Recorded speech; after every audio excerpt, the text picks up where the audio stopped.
आ चुके हैं गाइस वहाँ से एक नए चैप्टर के साथ, जो कि है हमारा chapter number 1, introduction of marketing.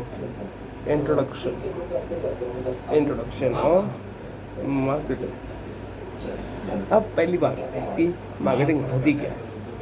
ये ट्रेडिशनल सेंस में मार्केटिंग होता है कि एक प्लेस जहाँ पर बायर और सेलर एक साथ आते हैं और एक ट्रांजैक्शन के अंदर इन्वॉल्व होते हैं, जो कि exchange of goods and services के बदले में होता है।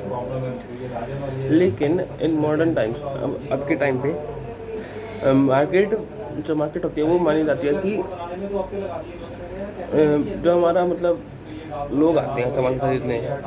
ऐसे अगर आपने कोई दुकान पे कोई ड्रेस बनाई और सेल के लिए ऑफ़र किया, तो जितने लोग उस ड्रेस खरीदने के लिए आएंगे वो माने जाएंगे उस चीज़ के लिए मार्केट।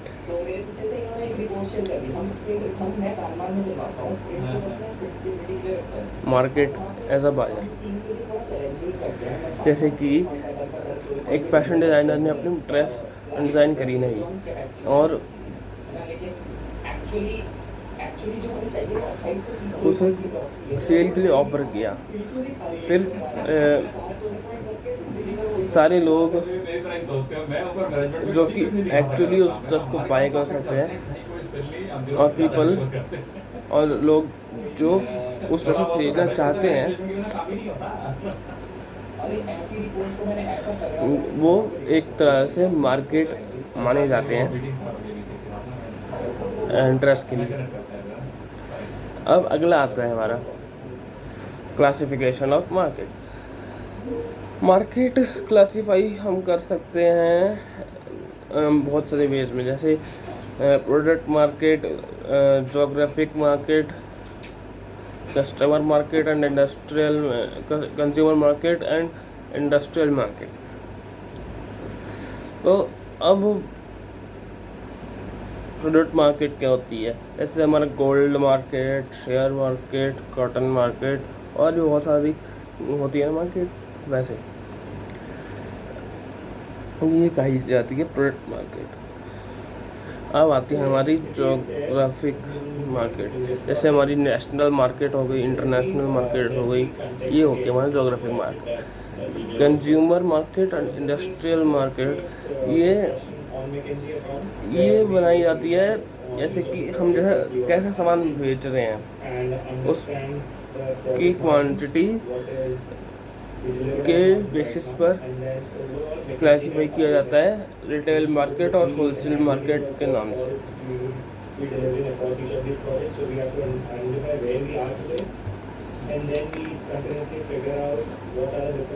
तो वो होती है कंज्यूमर और इंडस्ट्रियल मार्केट।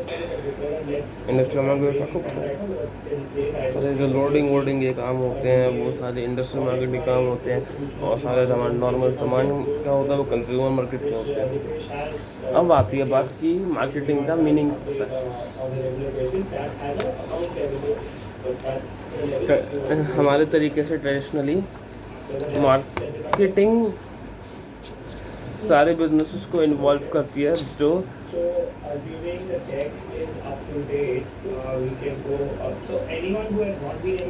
एक्टिविटी करते हैं, जो कि उन्हें हेल्प करती है ताकि उनके जो प्रोडक्ट हैं वो बिक सकें।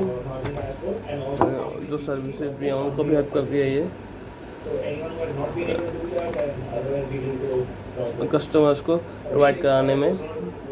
ट्रेडिशनल मार्केटिंग जो है हमारा एक प्रोफेशनल कंसर्न है, और ये बेस्ड हुआ है पोस्ट स्ट्रेटजी पे, जो कि सिर्फ एक टारगेट है अपना प्रोडक्ट सेल करने का और प्रॉफिट कमाने का।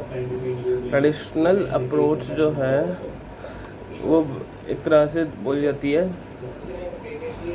दूसरी तरह से बोली जाती है कि प्रोडक्ट ओरिएंटेड और सेलिंग कॉन्सेप्ट ऑफ मार्केटिंग। मतलब कितना बढ़िया वो प्रोडक्ट है और उसका कॉन्सेप्ट क्या है बेचने का। जो कि अज्यूम करता है, जो कि अज्यूम होता है जो भी आप बेच रहे हो।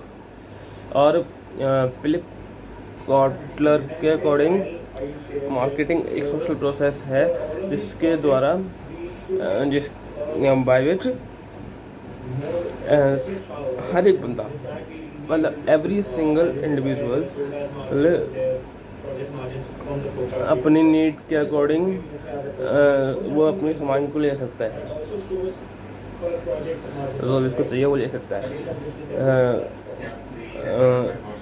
ऑफ़र क्रिएट करके जैसे, और फ्री एक्सचेंज करके प्रोडक्ट्स को और सर्विस को फॉर ऑफ वैल्यू, दरअसल दूसरों से सर्विस और सामान को फ्री में भी एक्सचेंज करके वो कर सकता है। अब आती है बात की कैरेक्टरिस्टिक्स, फीचर्स, नेम और नेचर ऑफ मार्केटिंग। अब पहला ही बात आती है नीड एंड वांट। मार्केटिंग में हमें फोकस करना होता है सेटिस्फेक्शन एंड नीड्स पे और वांट्स पे सारे लोगों के और ऑर्गेनाइजेशंस के। और एक मार्केटियर का जॉब होता है ऑर्गेनाइजेशन में कि वो आइडेंटिफाई करे कि लोगों को ज़्यादा से ज़्यादा क्या चाहिए और अपने प्रोडक्ट में उसको और सर्विस में उसको डेवलप करे ताकि वो लोगों की नीड्स को सेटिस्फाई कर सके। Creating a market offering. अब ऑफर क्रिएट करते मार्केट में ताकि लोग ज़्यादा से ज़्यादा आएँ। अब जब मार्केट ऑफरिंग का मतलब ये बोल रहा है कि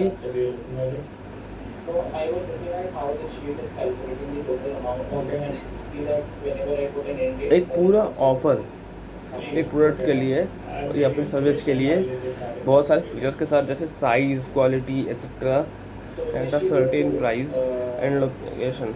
एक उनका अपने आप का बनाया हुआ एक प्राइस और लोकेशन के अकॉर्डिंग और फीचर्स और साइज़ के अकॉर्डिंग, क्वालिटी के अकॉर्डिंग वो हमें ऑफ़र देते हैं परसेंट का सर्विसेज में मिलता है। तो ये लोग ऐसे बनाते हैं अपना ऑफ़र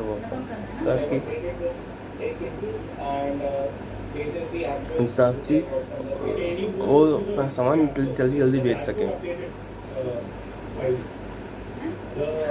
एक अच्छी मार्केट ऑफ़र वो होती है जो कि डेवलप की जाती है सब कुछ देख दाख के और नीड्स और प्रेफरेंसेस को देख दाख के सारे लोगों की नीड्स एंड प्रेफरेंसेस और प्रोडक्ट को पूरा अच्छे से रिसर्च करके तब दी जाती है। ये होता है एक अच्छा मार्केट ऑफर।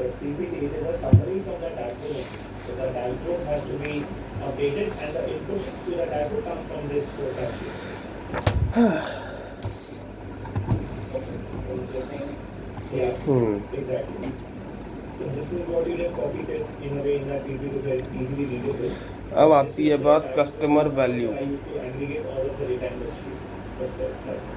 अब एक बायर जो कि हमारा सामान बाय करने का डिसीजन बनाता है, जैसे उन चीज़ों पे, जैसे हमारे सामान की प्रिपरेशन पे रिसेप्शन ऑफ वैल्यू पे की वो देखता है कि उस चीज़ से उसकी जो नीड है वो सेटिस्फाई हो रही है या नहीं हो रही है,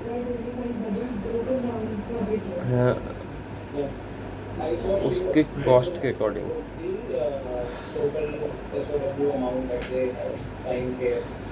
और एक प्रोडक्ट तभी खरीदा जाता है जब आपको वो बहुत सारे बेनिफिट वो प्रोवाइड कर रहा है as compare to its cost. मतलब कॉस्ट के अकॉर्डिंग वो आपको कितने बेनिफिट्स प्रोवाइड कर पा रहा है उसके हिसाब से खरीदता है। अब जो मार्केटिंग की जॉब होती है कि वो अपने प्रोडक्ट में वैल्यू ऐड करे ताकि कस्टमर प्रेफर करे और प्रोडक्ट के रिलेशन में और उसके कॉम्पिटिटर के प्रोडक्ट को छोड़ के वो उसका प्रोडक्ट खरीदे, मतलब उसके कॉम्पिटिटर के प्रोडक्ट के अकॉर्डिंग वो उसका प्रोडक्ट देखे और अगर उसको वो अच्छा लग रहा है तो वो खरीदे वरना वो खरीदे। तो यहाँ तक समझ आ गया सबको। तो अभी के लिए हम यहीं पे थोड़ा रुकते हैं, नेक्स्ट वीडियो में हम एक्सचेंज मैकेनिज्म शुरू करेंगे।